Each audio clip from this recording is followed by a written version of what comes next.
and therefore the people behind what we see today, the rhetoric that comes out in denial, came first from the defense of the ICTR, from what the key ideologues were actually using to defend their actions in 1994.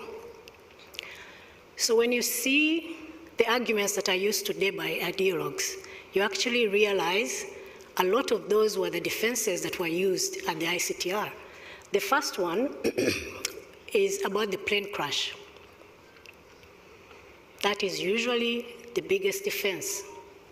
And how it was used at the ICTR is that they are not responsible for the genocide, because on the 6th of April, there was a plane crash where the father of the nation was killed by the RPF.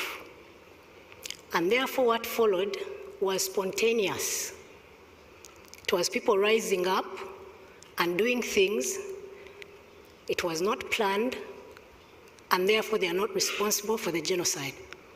So when people talk about the plane crash, in fact, it's a way of shifting blame, but it does not explain the fact that the moment the plane crash happened, you see something that has been planned for a long time.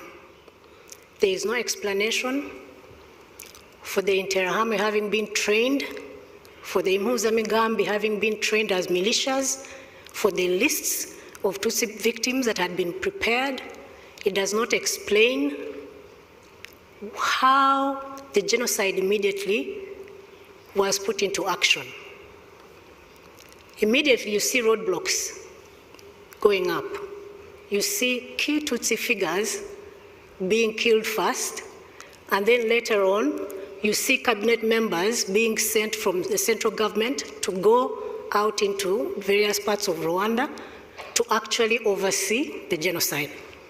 So today the ideologues, when they start talking about plane crash, they are literally trying to confuse everybody.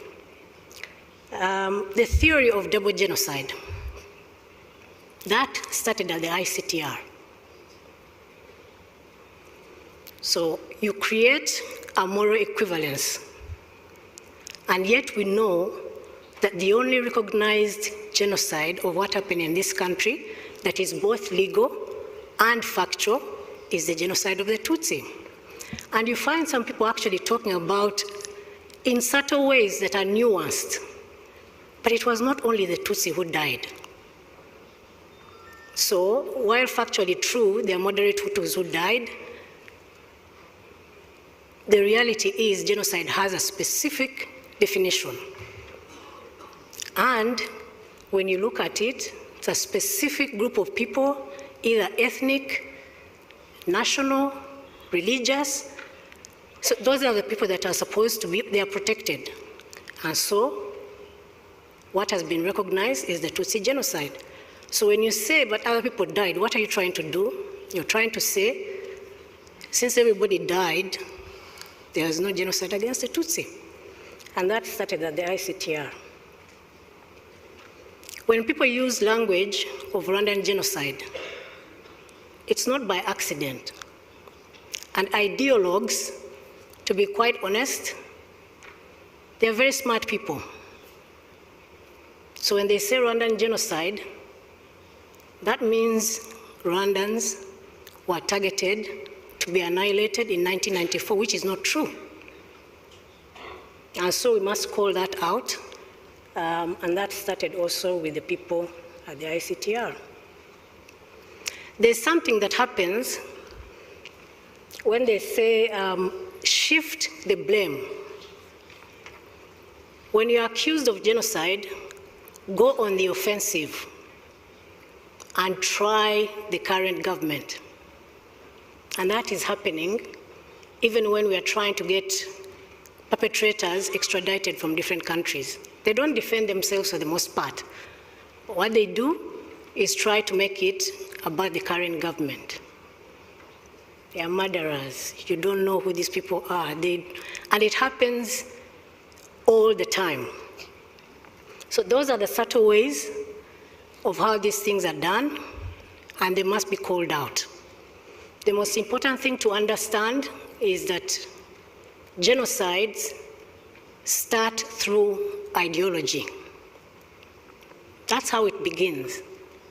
Prior to 1994, if the government in this country had actually stopped the ideology and not promoted it, we would not have had 1994. So to be very clear, it is not a matter that is to be taken lightly. So when ideology is accepted and taken lightly, and you are told it's not as serious as it sounds, to be honest, that is not true. We have seen in this country what ideology can lead to. So those are the nuanced ways that people must be aware and look out for, that started with the key ideologues, but are continuing today with people in different parts of the world, and it must be called out whenever it happens. Thank you very much, Madam Kalusinga. And I just want to come to Madam Wairimu a bit and then just draw these two stark portraits. When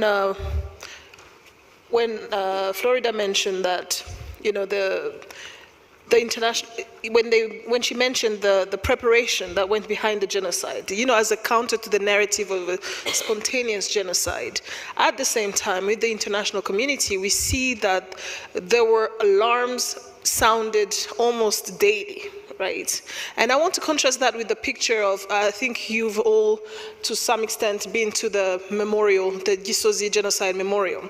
When you go into the area of the children, which is actually the most heartbreaking area, when they're talking about the children, there's that one child that tells their mother, don't worry, UNAMIR is going to rescue us. So on one hand, we have the international community that knows, has been warned repeatedly that a genocide is in place, is being prepared. Genocide ideology has taken root. On the other, there is this trust in Rwanda that international systems, international human rights systems will offer some level of protection. So to you, Ms. Wairimu, you've worked at a global level to prevent atrocities, but yet we see them keep being repeated at an alarming rate. The genocide in Rwanda against the Tutsis was not the last genocide that we've experienced. What are the key failures or gaps you've observed in how international systems detect and respond to persistent genocide ideology? And how do you see a way to address these failings? Because at some point it just seems very endemic and intractable. What can be changed? Thank you very much. And here we are commemorating the 31st, when we remember the genocide against the Tutsi. And it brings my mind to times at which the international community said never again. And we know that after the Second World War, how horrified everybody was, especially when the horrors of the Holocaust began to come out. And that led to the 1948 Convention for the Prevention and Punishment of the Crime of Genocide, and the whole world saying, no, this can never happen again, and an outpouring of support for those efforts, with Ethiopia being the first country to ratify the Genocide Convention, with lots of legislation coming up in Latin America.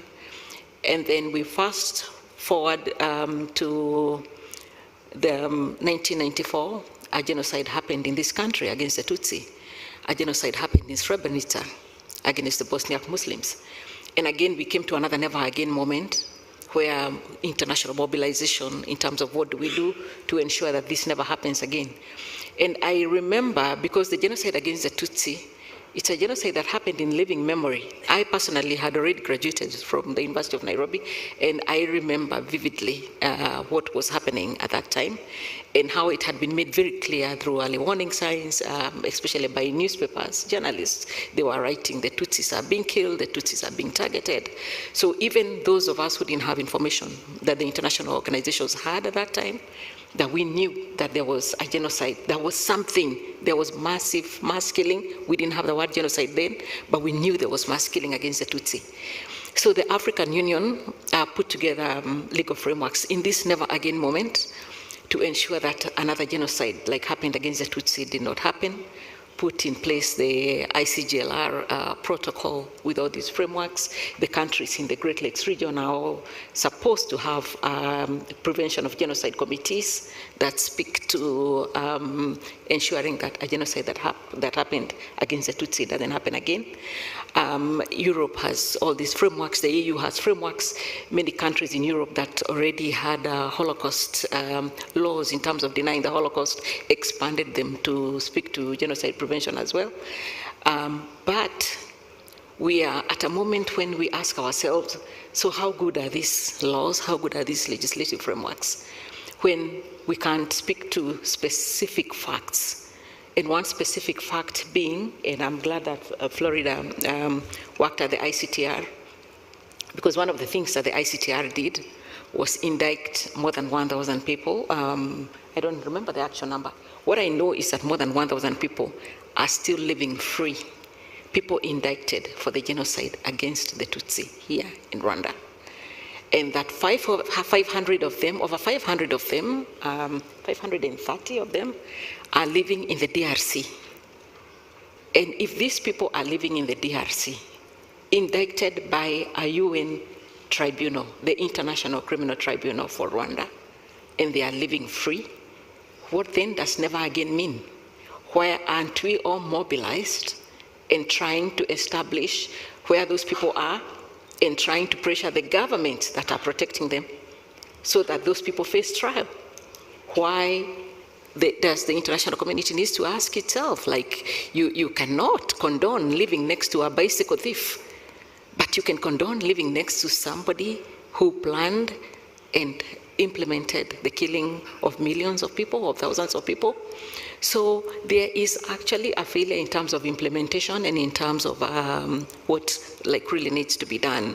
So in terms of genocide ideology, we do know for a fact, those of us who worked in this field, that people who have been targeted for genocide before are 3 times higher at risk to be targeted again, which is why you see this genocide ideology going on and on, which is why we see that when the people who are being killed in DRC, you've seen the videos of people being burnt and eaten alive. So when a Congolese Tutsi says that they are being killed in the DRC, then you see the role of genocide ideology in that they blame the victim instead of blaming the people who are killing. We don't ask ourselves as an international community, do we actually think those 500, more than 500 indicted people went to the DRC and just sat there? Do we think that when they went there and found the Congolese Tutsi there, that they thought that now they'll start coexisting with them? Why do we not understand, why do we not address the root causes? And there's a failure of the international community of the fact of the existence of the FDLR. Why is there consistent overplaying, including international media, underplaying the role of the FDLR and saying the FDLR is not as powerful as it used to be? Why is it not powerful when it has an ideology and it has more than 500 people indicted by the ICTR who know how to actually execute a genocide and who are now living in that space? So in terms of frameworks, there's a lot that needs to be done. There's a lot that needs to be done in terms of political will. There's a lot that needs to be done in terms of knowledge, actual knowledge of genocide ideology. How many countries in the world are actually teaching genocide ideology? How many, each time when in my previous position, when I used to talk about risk factors for genocide, even to people who work within the international system, I would be surprised by how little people know. If you ask somebody, what are the risk factors for genocide in any specific space? What needs to be present for a genocide to happen? You'll be surprised how many little people know about that. So we may have laws, we may have frameworks, we may have policies, but in terms of implementation, we must ask the hard questions. And we must be prepared to ask hard questions of governments. We must be prepared to say that a life in Africa or a life in any other part of the world is as important as a life, for example, in Europe We need to ensure that the international frameworks, the international human rights institutions speak to their specific lives as if one person, for example, had been killed, say, in Paris today. We need to speak to that particular aspect. So education still continues to be huge. It continues to be something that needs to be done, but what kind of education? And also, we must stop framing never again as something episodic. You know, it comes and goes. Then we wait for the next genocide, then we are all running around and setting up tribunals and saying, no, this will never happen again, and then it happens again. Thank you. Thank you very much for even this emphasis on implementation. We have all the legal frameworks available to prevent, and I've seen your former office had also developed sort of an alarm system, you know, key identifiers that genocidal ideology is being implemented in certain countries. And it comes back also to what Florida was talking about, the defenses that were being used at the ICTR forming part of the genocide ideology that we see today. And I'd like to just come to Dr. Kimonyo on this aspect where, yes, we have this genocide ideology, right? Yes, we have these international, but these are enabled by systems that are in place, either national, regional, international. And you've worked on, you've had this research in Rwanda's history, and you have a very deep understanding of the societal and structural conditions that allowed the genocide ideology to flourish before 1994. What warning signs do you see repeated in these conditions? And I wouldn't want you to limit yourself to just the conditions within Rwanda, but even within the international community. What do you see repeated today that is enabling this continued persecution of Tutsis in the region? Thank you very much, Doris. First, I would like to maybe say that the ideology of genocide before '94 was not flourishing in Rwanda society as such. I think that we have a kind of distorted perspective because of what happened and finally happened at the end of the process. We have the impression that this intense mobilization of the population was there for a very long time. That's not true. Before '94, the population itself was not that much in that ideology.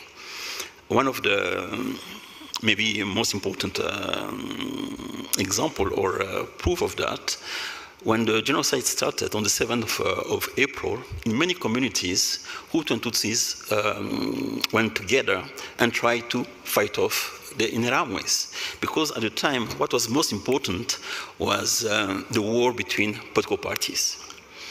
And those who engineered or initiated the genocide had to make, they had a meeting here on the 11th of April to clarify the situation and send people all over the country to tell them this is not the war between parties, this is the war against Tutsis. That's one thing. Second, the ideology of genocide was dormant in certain ways, but also very present in Rwandan society, but in very specific pockets.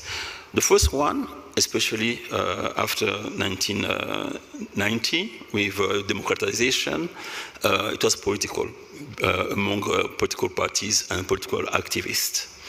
They are the ones who were the carriers of the ideology of genocide.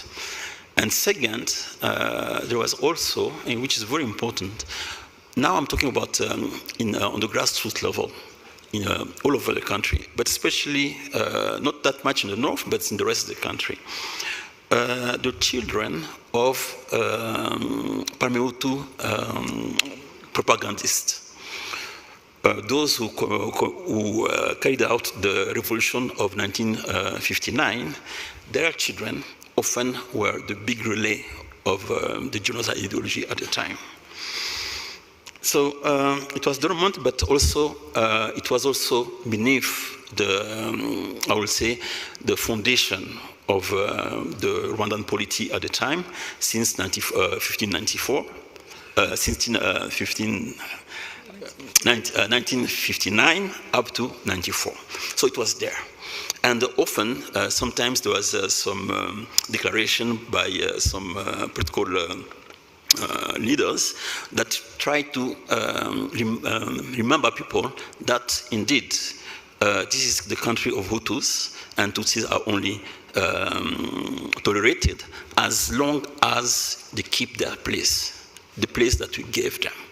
So this was beneath, and it was kind of the foundation of the Rwanda polity at the time. Signs. The first sign is when Rwandans try to challenge that political order. And that's when this ideology came out very strongly, because it was beneath that system. And this is Rwanda. But now, internationally, if you talk about signs or manifestation of the idea of genocide, I will say that it's passivity, first and foremost, passivity.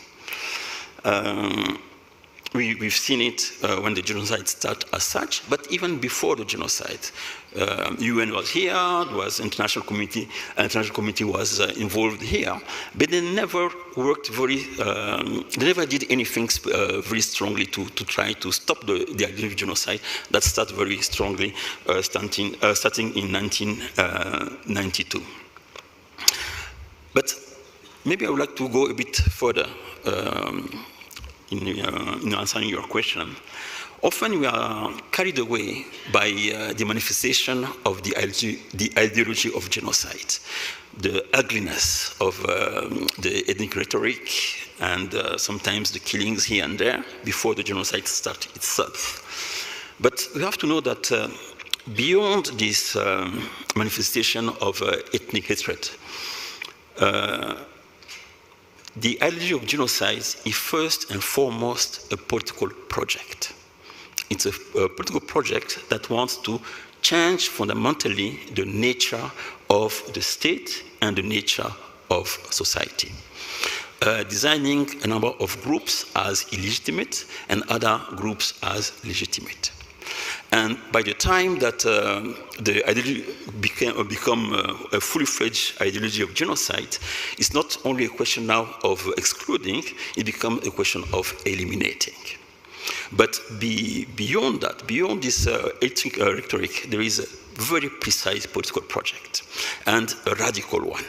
And it has been the case for every big genocide that the world has experienced all over the world. And sometimes also, this ideology can be also regional. In certain countries, or certainly in the situation that we have today, this ideology is mostly regional. But then political entrepreneurs at the national level also embark on this ideology of genocide for very precise political interests. So I think that there is a genocide as such. There is what can push people to participate in genocide, but idea of genocide is most and foremost a political project. And one of the problems with the international community, or different instruments that have been put up to try to combat the genocide, this political project is not taken seriously. Often, internationally, people tend to react in a humanitarian manner, but they don't see the political project behind the ideology of genocide. And I think that's maybe what is the most important problem. And at the end of the day, people have to make a choice. Are they supporting this political project or not? Absolutely. Thank you very much, Dr. Kimonyo. And you mentioned, you talk about how genocide ideology is first and foremost a political project that people then embrace, which brings me to Dr. Ntung on this aspect of it being a political project. We've been actually, as a Rwandan, kind of completely flabbergasted to hear officials from other countries, especially DRC, repeating almost verbatim the same genocide ideology rhetoric that was used against the Tutsis in Rwanda pre-1994, calling people vermins, calling for their extermination, calling them infiltrators and foreigners. And I'm just wondering, I understand it being part of the political project, but you see it being embraced not just by their constituents, but also by the diaspora and spreading it all over. The Hamitic project conspiracy actually has spread all over the diaspora, and people are trying to find equivalents in their own countries where they would say, well, what is the equivalent of Tutsis in our countries? And it's kind of worrying that the scale that it has taken. So I just wanted to discuss, if you could just enlighten us, how is the geography of hate changing so much to the extent that we see it succeeding? What are these strategies that are being used to mobilize genocidal ideology across national borders? Thank you. I'm going to bring some nuances to what we understand already about the model of relocation of genocide. It's a shift really from my initial thinking that there have been a journey of a genocide from one point to another. And I would see rather an interconnected genocide, a regional genocide. I think we need to remove the borders in our mind and look at the region as a country of nations. What do I mean by this? The definition of genocide, there's so many things that are wrong with it. But it does talk about the intention to destroy a whole or a part, a national, a racial, religious, and ethnic group. And with that in mind, there is an assumption that that sort of grouping, that sort of categorization is within a national boundary, a country. And of course, genocide is le crime de l'État, a state crime. And when it's state crime, already you remove the idea of other states being involved within one genocide. So what I see is a really question of, has the genocide against the Tutsis, it is same genocide. It is one genocide ideology, and therefore it does really confuse us to think that there's the path of a genocide. The journey geographically, it is rather a journey in history. There are some internal causes within different countries, but with really using same ideology. And I see the region as a house, and a house with the rooms, and where there is a virus, a huge virus affecting the whole house, and where one room might be able to get rid of the virus, but the virus is still within the house. And it's almost similar to the doctrine of atomic bomb, of mutual assured destruction. If one house is not safe, one room is not safe, all rooms are not safe. That's what is going on in this region. So what do I mean by this? The region has a shared history. This was the only area that was colonized as Rwanda, Burundi, and Congo. It is the area where there have been ethnicity manipulation by colonial leaders. We heard about it from the minister today. And it is the same place where there have been colonial narratives, which you just mentioned, rightly mentioned, about racial theories of Hamitic hypothesis, us versus them, making Tutsis as others, invaders, settlers, name it. And those narratives were everywhere in this region. This is the area where there have been really kind of a racialization. This is a black on black racism. It isn't tribalism. It isn't ethnicism. It is racism. Racism, another form of racism between black people. That's what we're seeing in the DRC. So what has changed from, if we start kind of an initial understanding that is not a genocide that's moved from one place to another. It is the same genocide within a house. And hence why when they are critical, the international community are critical about Rwanda, complaining about what's going on, it is because it's affected within the house. There's no one room that's going to be safe if one other room are still fueling the same ideology. No, moving from there, what has changed so far, to come back to your question, we've seen whether, intensification by social media. During the 1994 Rwandan genocide, if there was a possibility to film everything that was going on, we probably will know much more of an intent of what went on. So we're seeing, lynching, cannibalism in Eastern Congo, use the same rhetorics that used here in 1994, and we're seeing somehow a phenomenon of inflicting much more pain. I'm not trying to undermine what went on here, but I think we're seeing it much. Is a visibility of seeing the inflictions of pain in the victim body.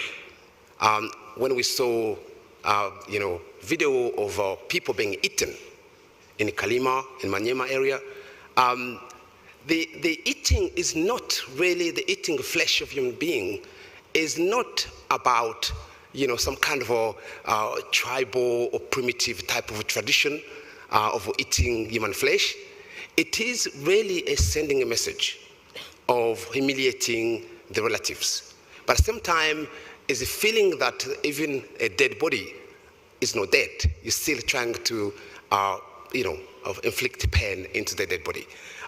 So that's what we're seeing at the moment. There is also this a theoretical idea of epistemic injustice. Epistemic injustice is when victims are not listened to, are not believed. And we've seen that in former Yugoslavia genocide. And it's happening especially with political actors here who are trying to show that there's something going on here in the region, but not being believed. And that has a name to it. Two things I can mention, again, that's changing, and we need to show that how similar it is with what happened here.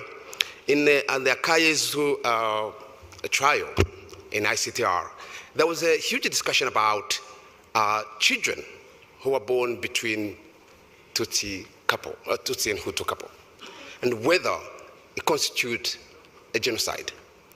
The ethnicity belonging to Tutsi ethnicity became questioned.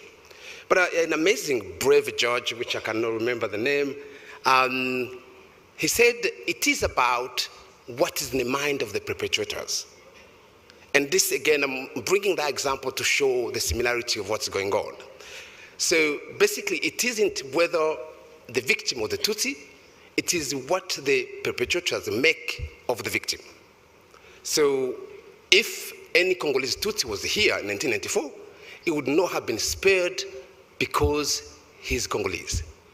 If there is a Rwandan Tutsi in Kinshasa, it will not be spared from lynching because he's a Rwandan. If there is a Kikuyu who may be looking stereotypically, looking at Tutsi anywhere in Congo, he will be killed.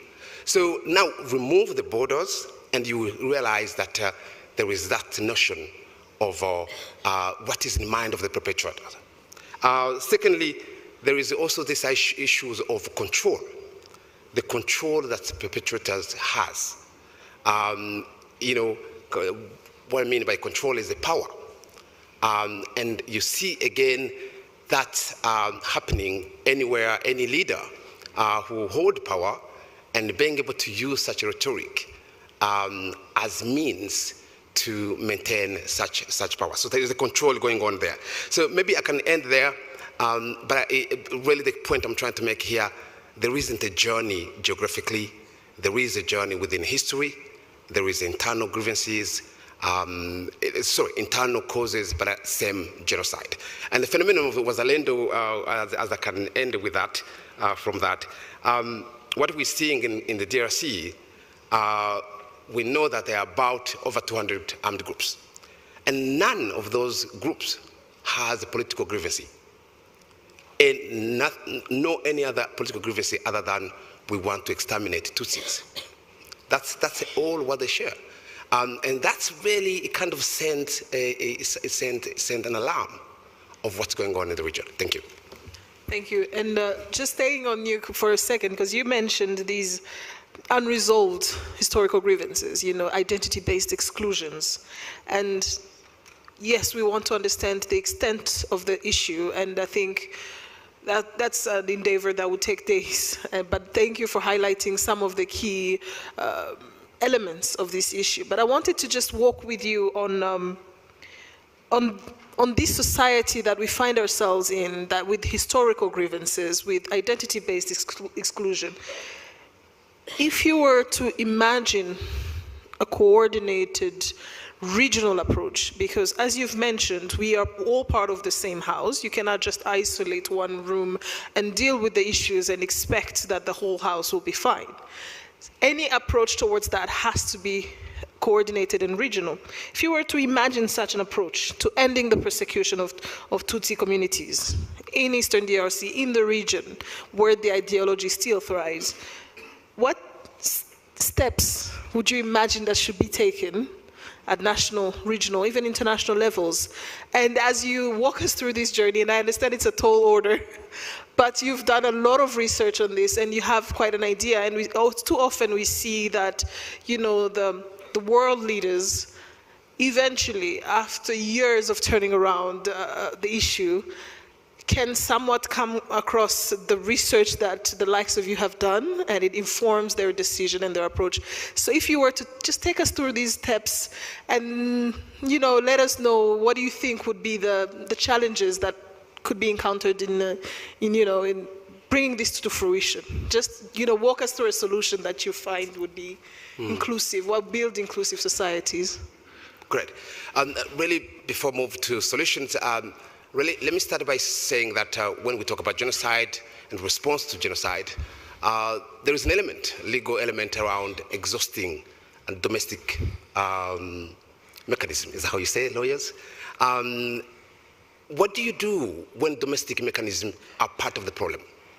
For example, I'm again moving to the DRC. So lawyers are told, look, you have to use a national mechanism.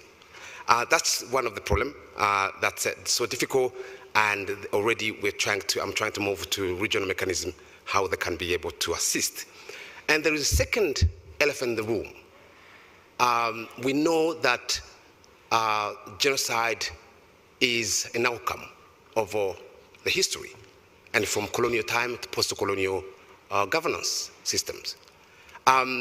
If post-colonial governance systems have perpetuated the same issues that cause genocide, again, we have a problem. We don't have a responsible government to be able to address that issue, as we did here in Rwanda. So now there is an opportunity here. How there is not a confrontation of that legacy of colonialism. That's one opportunity that has not been really, some sort of a collaborated approach between African governments to confront the legacy of colonialism. During the Black Lives Matter, as you probably have followed this, it was triggered by a black, the brutality of police in America, which led to George Floyd death. And that's really brought a discussion around decolonization and the legacy of colonialism. So inequality in a much more bigger form. And Belgium started kind of being at the center of debate. The monument of King Leopold was attacked. And from that point, Belgium tried really to kind of clean that sort of political risks and bad press. They commissioned an inquiry. I was part of the inquiry, kind of a witness, expert witness. It took about 6 months. The inquiry commissioners, they came up with this 500 pages report. There was 2 lines about the region. 2 lines. It was much more focusing on, the northern part of Congo, but this is not the problem. We know that the problem, the biggest problem of legacy of colonialism, it is here in the region. So I do see a regional mechanism having an opportunity to confront such issue, because government itself is not responsible. That's one. There is also an international mechanism called Responsibility to Protect, which came out in 2005 in Canada. The idea of responsibility to protect was, what do you do when a country is persecuting its own people? And that law had been applied to Gaddafi, had applied to many cases in Ivory Coast. And why cannot be applied to DRC? That's the international mechanism. And for the regional mechanism, is an understanding that there is not a successful integration of regional mechanism, regional community, without eradicating the ideology that's ramping in this area. How can you do trade? We talk about trade between the countries. How would you do trade when countries are promoting hatred, fueling hatred between one group of people, between countries? That is already a problem. So going to solutions is a principle to understand that integration is not possible without such an acknowledgement. And secondly, it is really creating some kind of a legal mechanism similar to the ad hoc mechanism of ICTR, where there is an understanding the exterminations of Tutsi in Congo are endangered communities, and putting that at the agenda of a regional mechanism. Why? Because even if there's no interest in a small group being persecuted, almost, I'd often say that countries do speak about minority when the persecutor of a minority is against their interest. That's the only time powerful countries speak about minorities. But actually, it is a barrier. That tiny minority, it is a barrier to look the progress that Rwanda has made 31 years later.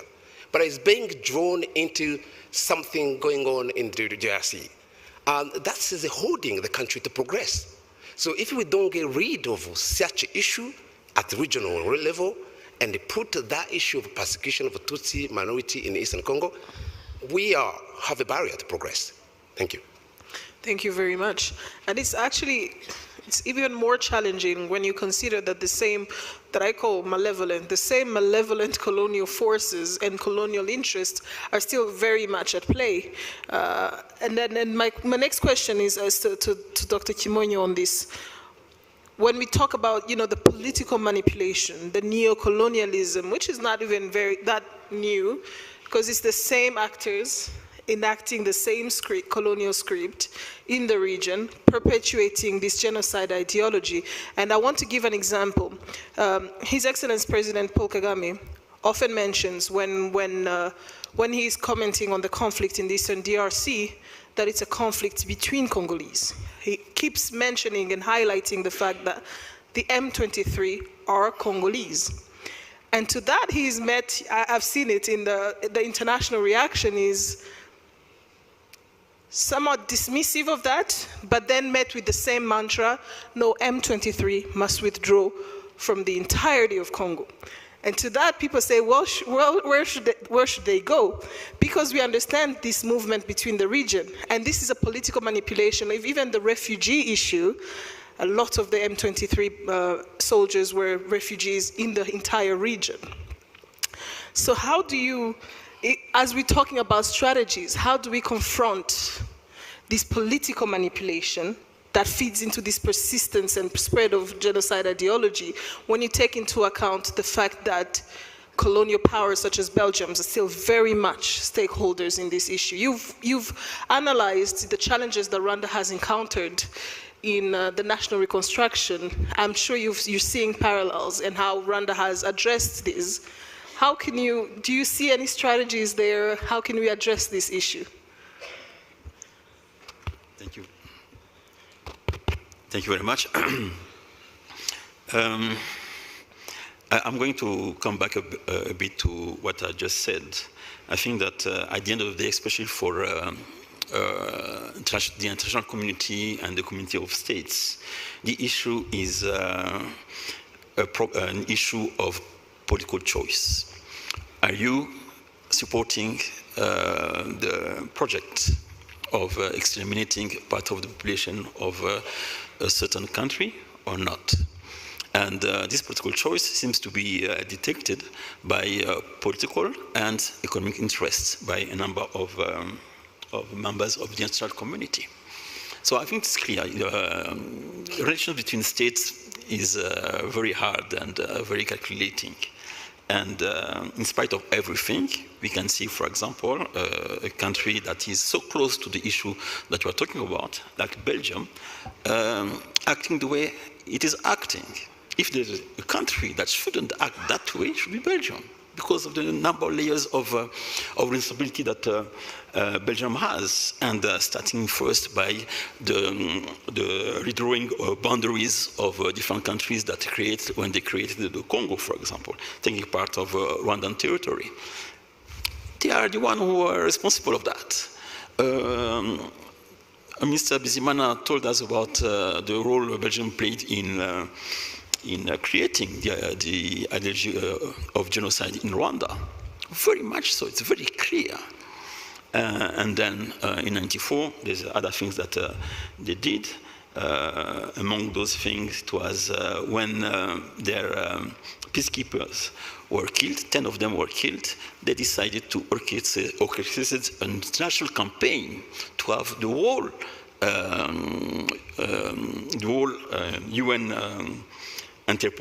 UN military mission to be withdrawn, the whole of it.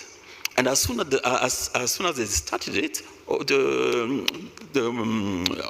the name again of this? It was anyway. The mission was withdrawn because the Belgium made a protracted campaign to have the whole mission to be withdrawn, and that's when Rwanda was completely abandoned. So 41 years after that, seeing what Belgium is doing, it's beyond comprehension. But states have their way of viewing, and you have to maybe not respect it, but at least to understand that. My colleague talked about legal instruments, international legal instruments, treaties, and laws, and institutions, and everything. And I think my two colleagues here also talked about that also very eloquently. But at the end of the day, if you want to combat an ideology of genocide, the burden to combat the ideology of genocide effectively is on the target of that ideology, is on the victim of that ideology. That's the most important agents and the most effective agents to combat it. Not third parties. Third party can help or support. That's possible. But at the end of the day, it is those who are firstly concerned by that should stand up. How we can help? Yes, I think that we also have a certain clarity of purpose. We should help those who are combating for their rights. That's the most effective way of combating ideology of genocide, because we've seen that using those instruments that exist, those existed in '94, didn't prevent the world to abandon Rwanda. Why the idea of genocide? Finally, the genocide was defeated by the victims and the targets of this ideology. You have sometimes with all of this that we are talking about, being realistic and see what is really going on. So the best way of combating an ideology of genocide is to support those actors or agents that are combating it really. And they are the targets and the victims. Thank you. And speaking of support on the actors that are combating this genocide ideology and the spread of it within the existing system, Minister Bizimana mentioned how recently, in a first for the genocide against the Tutsis in France, a person was convicted of genocide denial. And I just want to bring back to these legal systems that are in place for Florida, from Madam Kawasinga, if you can tell us, with your own expertise, legal expertise, when you look at the legal mechanisms available, both in Rwanda, in other countries, and internationally, what more could be done? If to support, of course, the people that are fighting the good fight, but also what more could be done to hold accountable those who continue to spread genocide ideology beyond Rwanda's borders, especially when you consider that in a lot of systems, these narratives are protected or even amplified under the guise of freedom of expression. First of all, let me say something about what Dr. Mtung said. There's nothing that is happening in the DRC that did not happen in this country. Nothing. Not the rhetoric, not even the cannibalism. At the ICTR, we actually had cases where the fact that victims' body parts were actually eaten during the genocide, we had that evidence. So the same script, the same everything of what is happening in the Eastern DRC happened here in 1994. On the question of whose concern is it about ideology and perpetration, there is no way it is only an issue that concerns this country. And I'll tell you why. In 1994, this ideology was on the streets, perhaps contained within our borders, and you could say it was a concern perhaps of one jurisdiction. But how is it perpetrated at the moment? You have people that are using social media, sitting in the Netherlands, in Belgium, in France, and they're beaming that through YouTube and other social media into Rwanda. The fact that the language that is being used is Kinyarwanda does not mean that those countries are not concerned or should not be concerned. The intended audience, obviously, are Rwandans. So when you talk about freedom of speech is never absolute. Because our history has shown us in this country that words actually have the power to kill. And that's how it starts. So the same way genocide is perpetrated using state apparatus should be brought to bear to stop genocide ideology in the various capitals where it's happening. If you look at the statistics of who is accused of genocide denial, revisionism, minimization in this country, you will actually realize it's post-genocide generation. People who are teenagers, people who are in their early 30s, they were probably extremely young, 2, 3, 4 years old during the genocide. Why is that happening? When you see the proliferation of genocide ideology that is coming through YouTube, and in our country, people have smartphones, they can access this information very, very easily. And that's how you end up finding a 20-year-old killing a Tutsi neighbor who is a survivor. These are real life consequences. But how many states, in fact, have condemned this in their laws?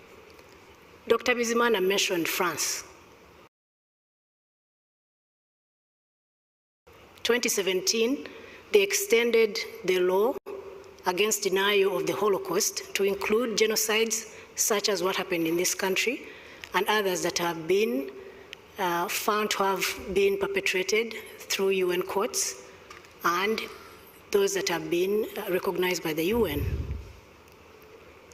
But let me tell you how countries that don't take this seriously are going to have consequences eventually. There are cities in the world where you have big concentrations of Rwandan community. I have friends in Europe that tell me when they're walking on the streets, because of this ideology, they actually say they are Burundians. They don't want to say they are Rwandans. They say, I'm from Burundi, I'm from Uganda, because it actually has consequences. If you are, let's say, on the street of London, and you have a megaphone, and you're screaming and saying, cockroaches must be hunted down and killed, it has no impact, right? People are going to think you're probably crazy and take you to a psych ward, right? But if a Rwandan hears that, what happens? Because that is an order to hunt down Tutsi and kill them. So this country has enacted laws to make sure that people are held accountable to denial, revisionism, and all of that. But if you actually go to a country in the West and you tell them this person is talking about genocide denial, it should be condemned, the words that are used are usually innocuous, right? To a Western ear. If you say, you know, cockroaches are bad, they need to be killed, somebody's going to tell you, of course, I will hunt down a cockroach and kill it. But that's not the meaning. So we must educate people everywhere what this means. What does it mean, genocide denial? And it has real life consequences. So that's the thing that people don't understand, especially the fact that freedom of expression is not absolute. There is no law in the world that says freedom of expression is an absolute right. And in every law in every country, you actually have exceptions. Even the International Convention on Civil and Political Rights has exceptions. Even the First Amendment in the US has exceptions. And those exceptions must be contextual, okay? So that's the understanding that people need to take away and know that if you have a concentration, for example, of Rwandan community in your country, if this ideology is allowed to fester and go unchecked because of freedom of expression, you are going to have members of the Rwandan community in those cities killing each other, okay? Those are real life consequences. And so states must enact laws, because if somebody is sitting in a capital somewhere in the West and is using social media to actually do genocide denial, it becomes extremely hard for Rwanda to ask for extradition if there is no reciprocity in the laws of those states. So laws must be enacted, there must be changes in order to stop genocide ideology. And thank you very much for highlighting this issue, that there are nuances that need to be, you know, linguistic, cultural nuances that need to be captured by the legal frameworks of these countries where we have diaspora. And I recall a few days ago, there was a concert that was prepared in Paris. It was actually supposed to take place on the 7th of April, a concert where officially it was for the benefit of the children in DRC. However, you find that the rhetoric behind the organizers, one of them, the headliner, Maître Gims, a rapper, has just been spreading very inflammatory talk that has been met with indifference. For instance, at some point, he looked into a camera and said, it is not with orange juice that you calm the hatred of a Tutsi, mimicking gestures of a gun.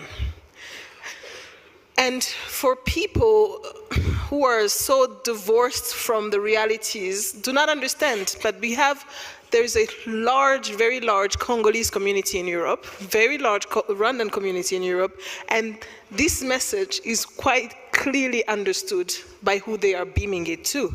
And there was, when the concert was rescheduled, because a lot of people were asking, we're not asking for you to stop it, we're asking that it be rescheduled to another date, because we understand that by choosing the international commemoration, the day of international commemoration of the genocide against the Tutsi, there's another element of provocation that is happening. And in that, there was a lot of mobilization. The prefecture of Paris, the chief of police of Paris did not wake up out of the blue and decide to stop this concert. It's because of the mobilization of people that were there. And this brings me to a community, a point that is always emphasized by Ms. Wairimu Nderitu, the importance of community, especially when we're talking about genocide prevention and the suppression of genocide ideology, that it has to be capable of implementation by the community. So I just wanted for you to speak a bit more on that, on the role of the community as a counterforce for this deeply entrenched hatred ideology, really. How can the community come together? How can the community be harnessed as a force to address genocide ideology? Thank you. Thinking about community, and community in the way it can be defined in so many ways, in terms of being small community, being a large community.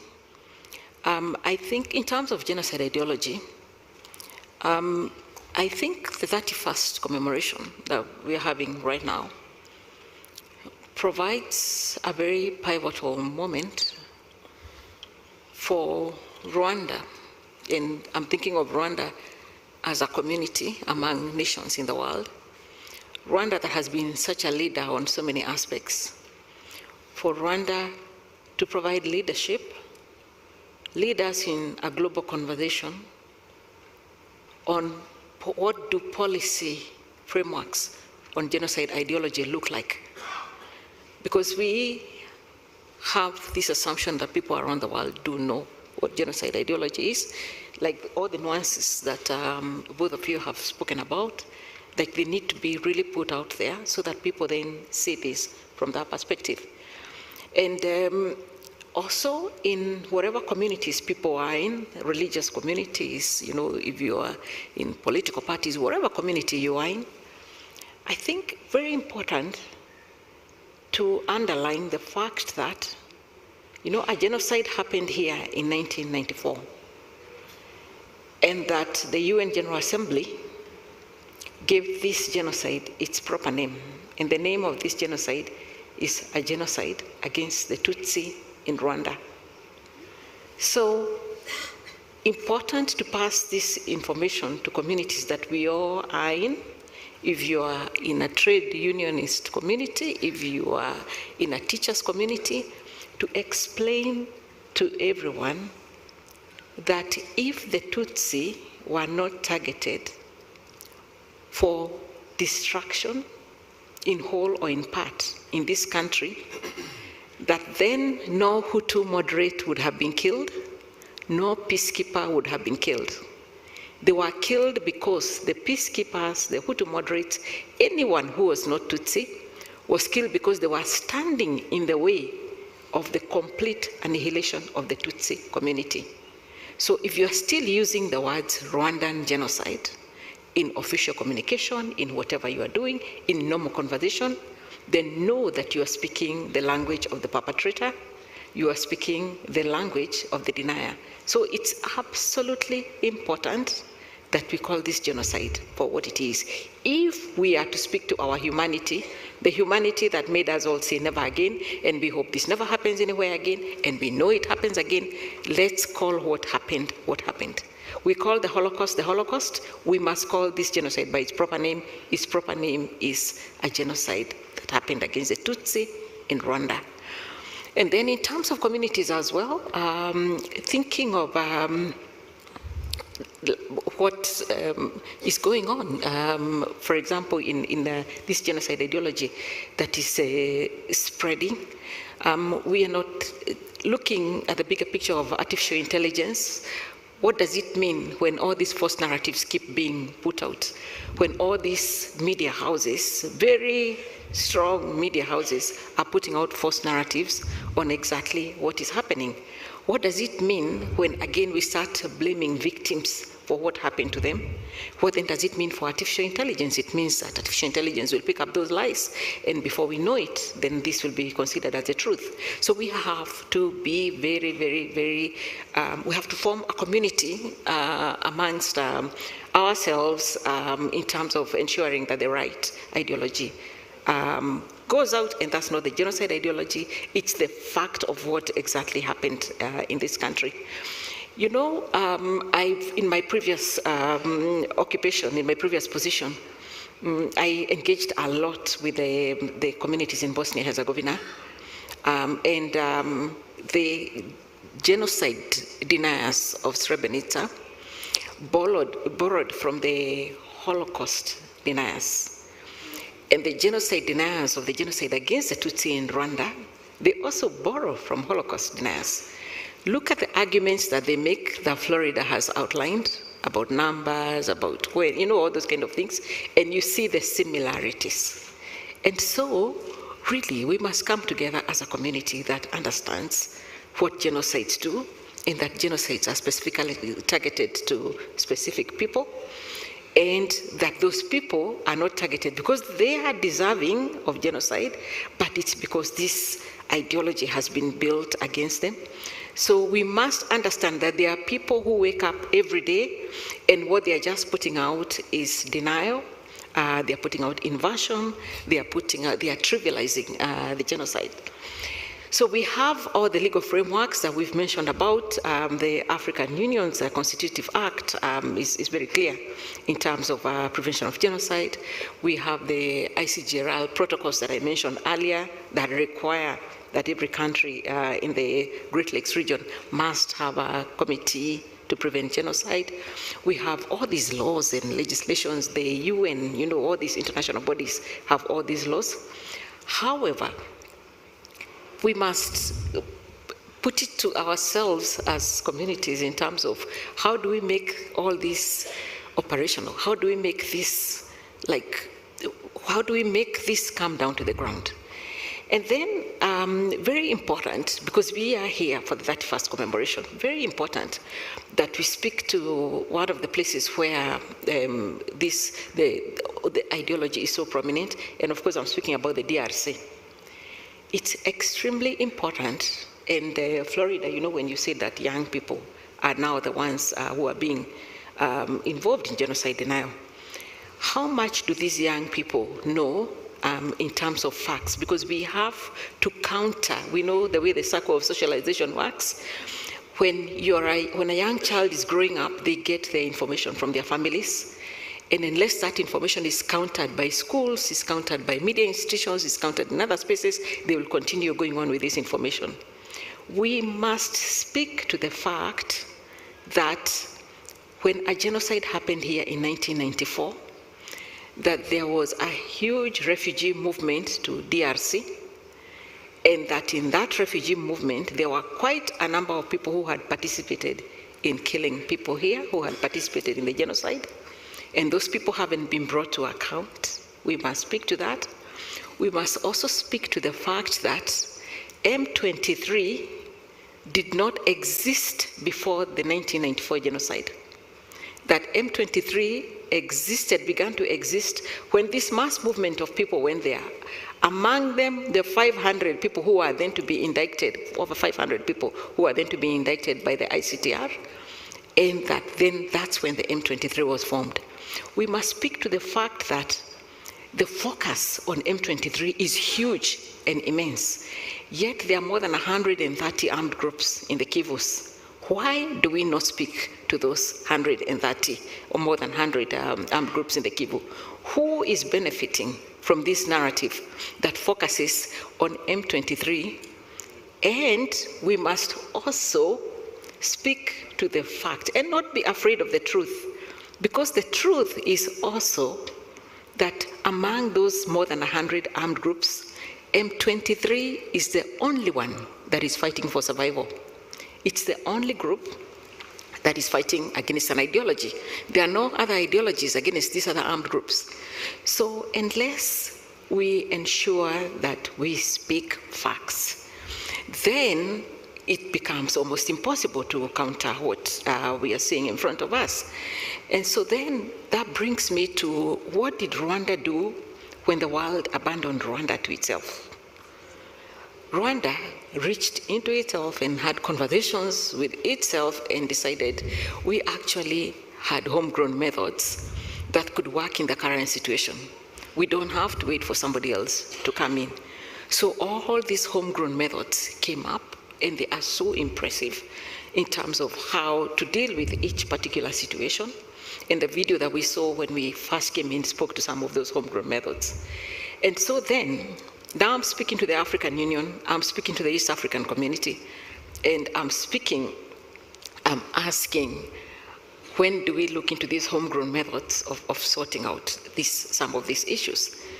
Because these homegrown methods will also speak to the larger problems, and the larger problems include the fact that if you go to the Kivus today, or to much of Africa, you'll find weapons that not even national armies have.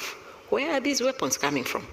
We know that there is an existing willing seller, willing buyer market for these weapons in this continent, but we must speak to the fact of who is arming these armed groups, who is benefiting from armed groups being armed.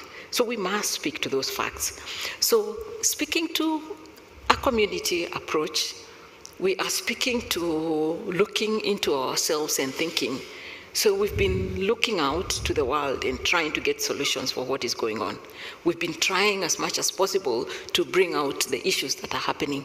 We've been trying to bring out these narratives, and when I say we, I'm speaking about the fact that even I, in my previous position, the things I'm saying now, I said them. I used to put out statements and say, this is what is happening. But then, the larger aspect of that speaks against the truth, that is what we must speak against, because we really must tell the truth. And let's never again means nothing. We must tell the truth. And as I said earlier, that communities who've already been targeted for genocide are 3 times likely to be targeted again. The stereotypes exist. You've had the explanation that if you stand on a street in Europe and talk about cockroaches, nobody will understand. But those who are being called to action will understand that this is the moment to go again for a community that's been targeted for genocide. So we must reach into ourselves. This is the year 2025. We must remember what it felt like after the genocide in 1994 and ask ourselves honestly, what is it that made those who do not speak for the Tutsi today not speak for them? Really ask yourself that question. Really ask your governments that question.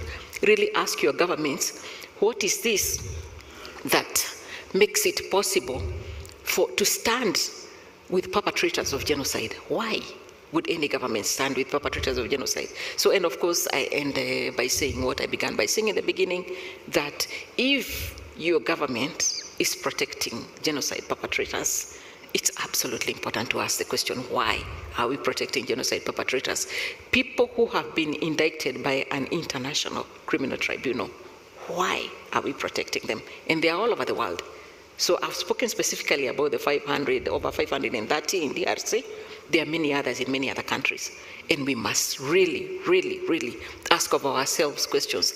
How meaningful can the 31st commemoration of the genocide against the Tutsi be if we cannot speak to the fact that we have allowed perpetrators to live free, we have allowed perpetrators to continue the genocide ideology, we have allowed narratives that are completely false to be put out against a victim community. Thank you. Thank you very, very much for those words. Quite edifying, and I would like to thank you all panelists for that, for really putting everything into perspective. The continuation of the genocide ideology entails the continuation of the genocide against the Tutsi. It merely changed locale. And because of our shared history in the region, because of our identity-based politics, right? It has enabled this genocide ideology to just merely change borders. Borders are kind of end up being meaningless in the grand scheme of things. And we have to confront this ideology as a political project, which has a lot of interested stakeholders, colonial powers, international community, which at this point, passivity is complicity to some certain extent. And we have to confront the real facts surrounding the genocide against the Tutsi, the real existential threat to the Tutsi community in the region.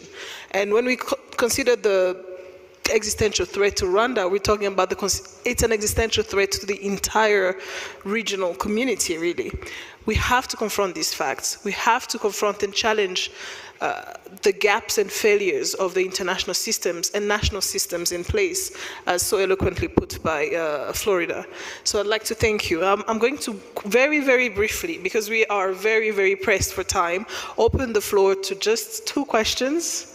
And if you have questions, to just very, very briefly ask your question, and one of our very esteemed panelists will be able to answer the question. So we have one question there, and let me identify another person who would be willing to ask a question. So, sorry. So table 14 and this gentleman there. Yes, let's start with table 14. Thank you. My name is Innocent Nziryayo. I'm a member of collective of lawyer of Banyamulenge, Tutsi, and Hema. I'm glad to be here today. My question is about what His Excellency Minister Bizimana has made it clear that which I quote, in 2003, the UN established the obligation to commemorate the 1994 genocide against Tutsi. And this was reaffirmed by Security Council in 2014. Today, some cities in Belgium has banned public commemoration. To me, this is genocide denial. What is UN response to this? In my opinion, a commission should have been created urgently to gather all the necessary evidence in order to initiate legal action. Thank you so much. Thank you very much, Mr. Nziryayo. And the gentleman over there on table, I can see the table number. 13, table 13, would like to ask his question as well.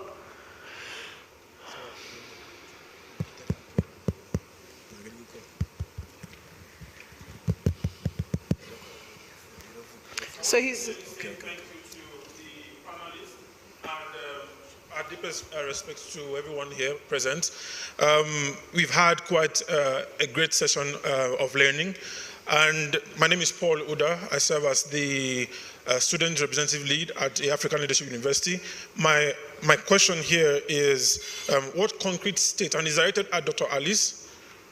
Yeah, so the question here is, what concrete steps can the UN take to dismantle networks of genocide, denial, and hate speeches across borders? Thank you.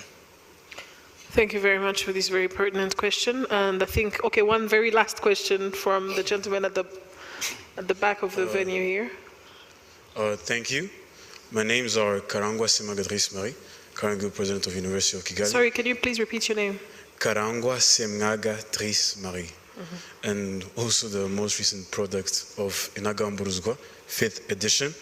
And first of all, like my previous speaker said, I would like to thank everyone here, especially the guests, for this thought-provoking and awe-inspiring conversation.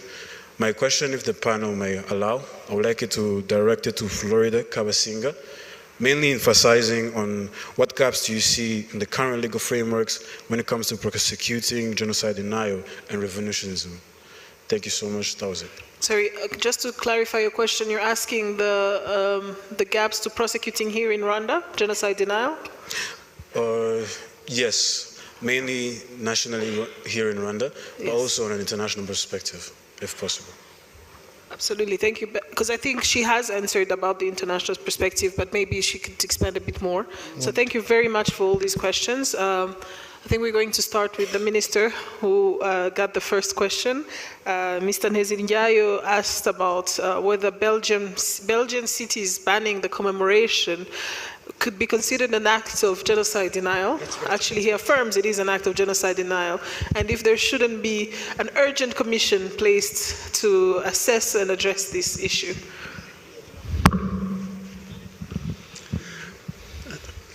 Bon, évidemment, je ne vais pas parler au nom de la Belgique, mais je l'ai bien dit aussi dans ma présentation, c'est une violation du droit international. Parce qu'actuellement, vous entendez souvent, même sur Twitter et autres social media, le ministre Maxime Prévost dire que la Belgique applique le droit international en ce qui concerne la demande de sanctions qu'il fait contre le Rwanda. Mais la décision du Conseil de sécurité est obligatoire pour tous les États membres des Nations Unies. Idem pour la résolution de l'Assemblée générale.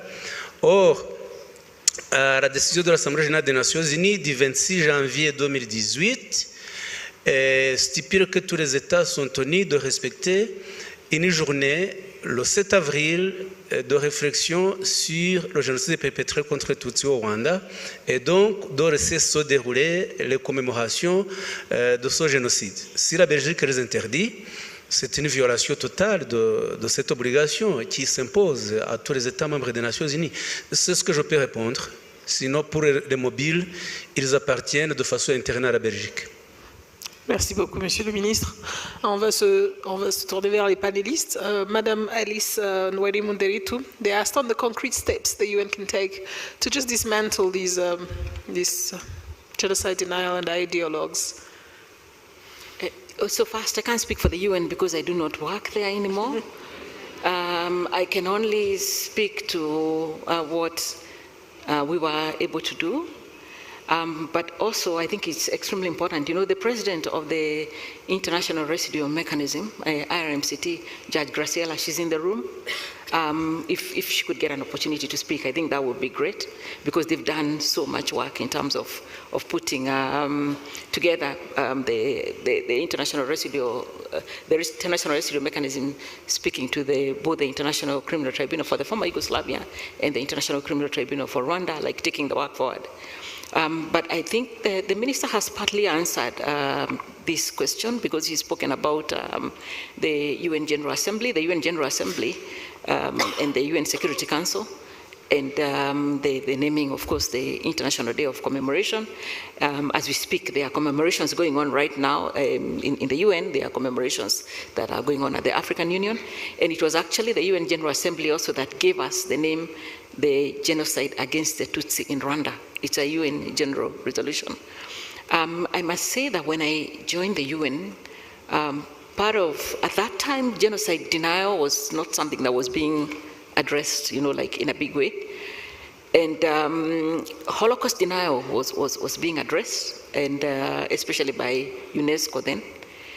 And when I went to Srebrenica, and then an incident there made me understand, including, of course, the Commission of Inquiry that was put together by Republika Srpska to prove that a genocide didn't happen in Srebrenica.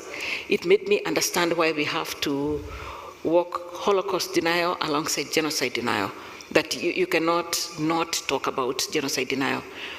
And then, you know, Professor Gregory Stanton, who we were actually here with not so long ago, he came up with that list of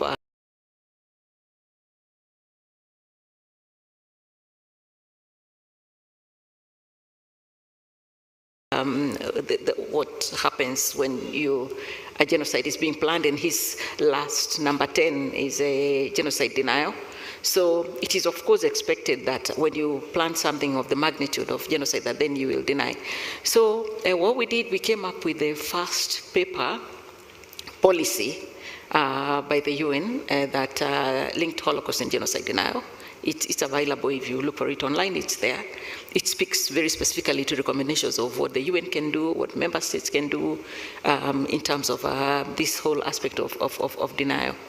But I must say that the other thing that needs to happen is it's really a consistent remembrance by UN officials especially on the reasons why the UN was created in the first place, because it was created after the Second World War on the Never Again call.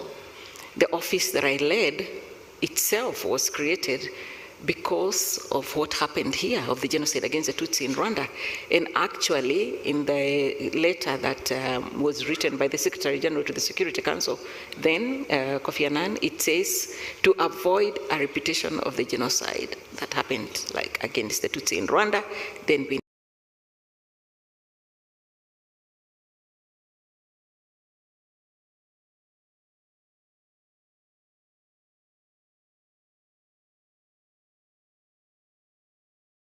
this kind of office.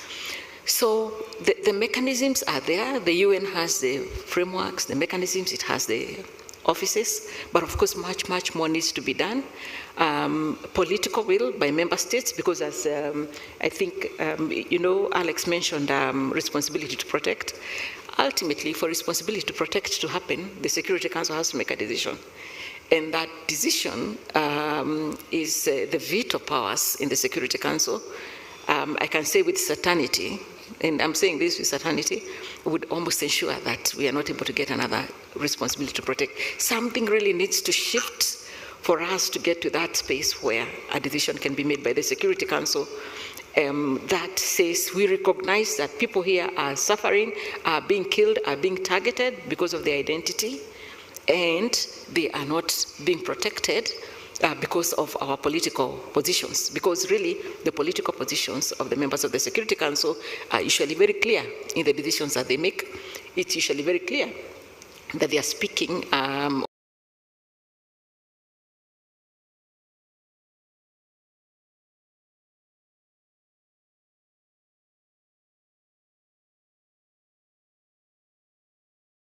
behalf of their government.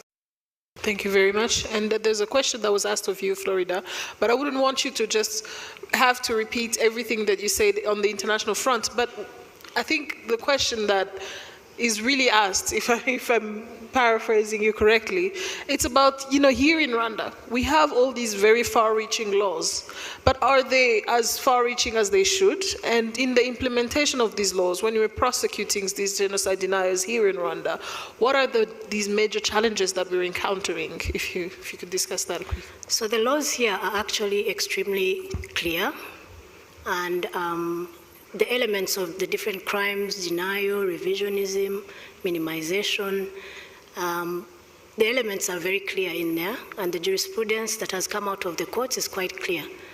But when it becomes international, and perhaps because the gentleman who asked the question is a student, I would like to elaborate to show how difficult it is, even for people who committed genocide, for us to get accountability when they are not within Rwandan borders.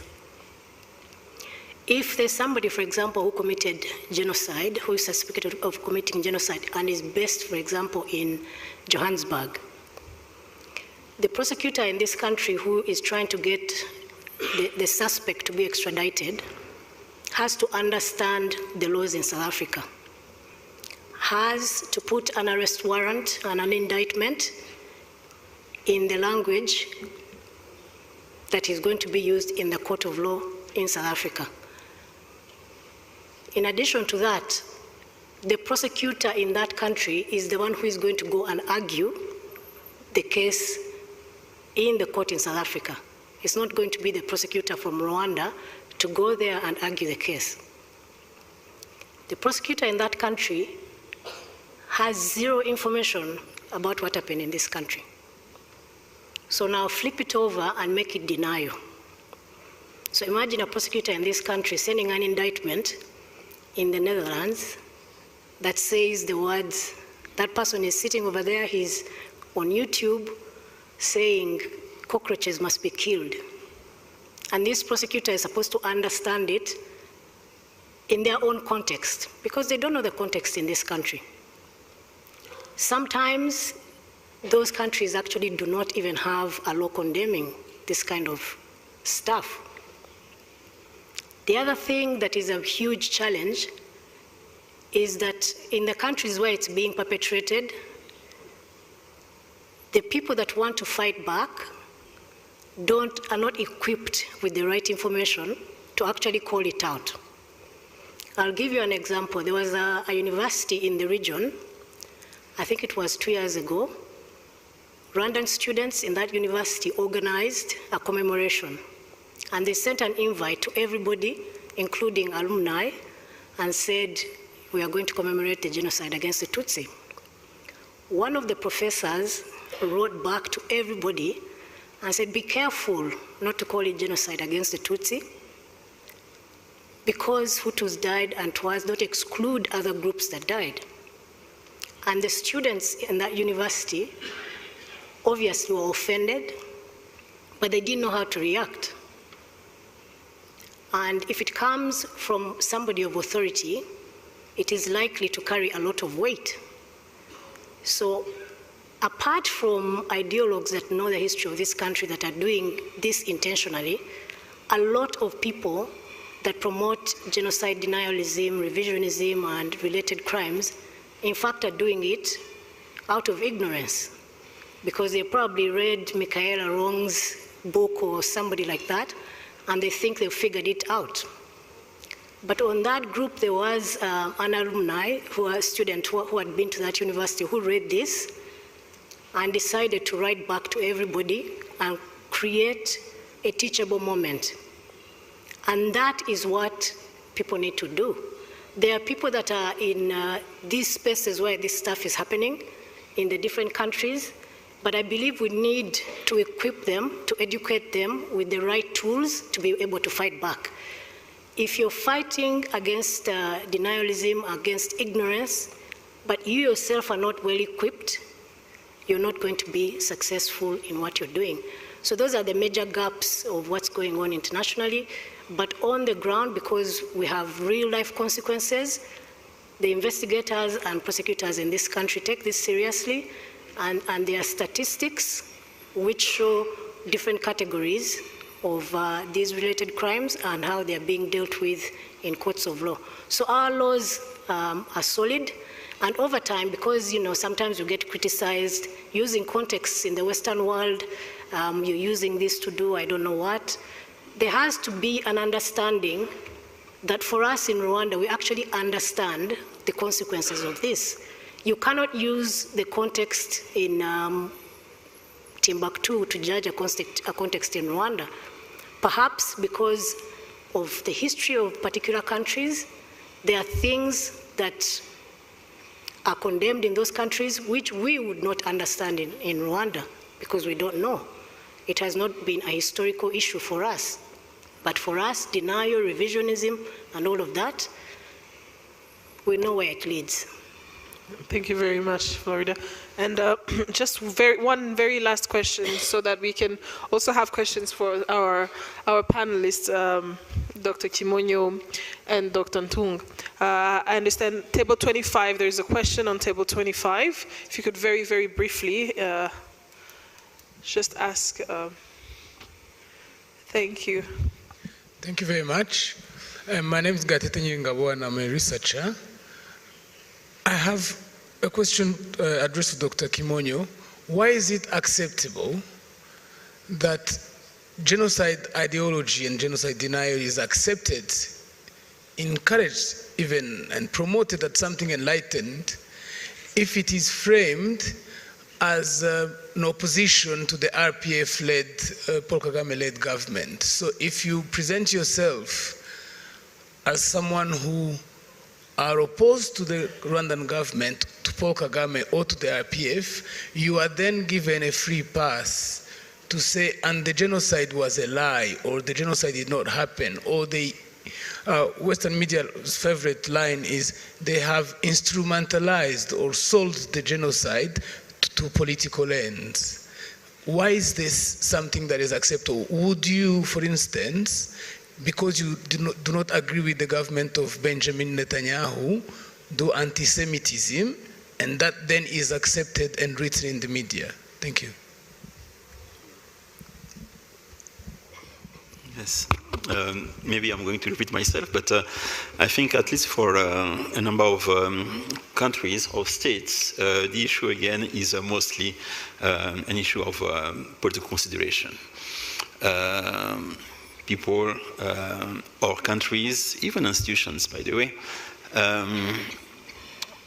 having positions according to their own political calculation, being with Rwanda or an institution in Rwanda. So I think that the issue is really political. Now, before I say that maybe you support or oppose the political project that is beneath this idea of genocide, there's a third position, which is to be indifferent as well. So I think for these three possibilities, you can understand some of the positioning of states and big institutions. Unfortunately, the ethical element of it, of the whole conversation that we're having on genocide ideology, finally doesn't weight that much, unfortunately. Thank you very much. And I'd like to close this panel by first thanking you, all esteemed panelists, for sharing your experience and your expertise. It's very well appreciated. I would like to thank the First Lady for being with us today. And ladies and gentlemen, everyone who was here with us today, I would like to thank you for your for being with us and listening to this and being very engaged in this conversation. So without further ado, I'm just gonna let Ariane take over. Thank you.